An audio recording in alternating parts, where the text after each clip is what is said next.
একটা ছোট্ট জিনিস যেটা ডেইলি রুটিনে অ্যাড করলেই এরকম সুন্দর একটা ফ্ললেস স্কিন পাবে। যেরকম দেখতে পাচ্ছ, এটা কোনো ফিল্টার ভিডিও নয়, নর্মাল সানলাইটে তোলা ভিডিও।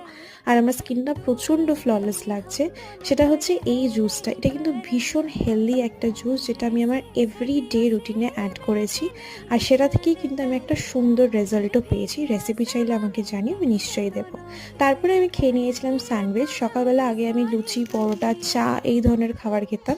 সকালের ব্রেকফাস্টটার মধ্যে আমি একটু চেঞ্জেস এনেছি, যার জন্য কিন্তু আমার গাটসটাও খুব সুন্দর ক্লিয়ার হয়, প্লাস আমার একটা ভেতর থেকে স্কিনে গ্লো আসে।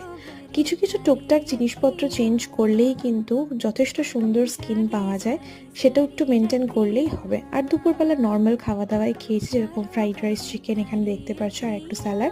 আর রাত্রেবেলা আমি ডোসা নিয়ে নিয়েছিলাম। যাই হোক, যেরকম বললাম যে অল্প কিছু চেঞ্জেস আনো খাওয়া দাওয়ার মধ্যে, শুধু স্কিন কেয়ারটাই সবসময় হেল্প করে না, ভেতর থেকে হেলদি হওয়াটাও খুব দরকার।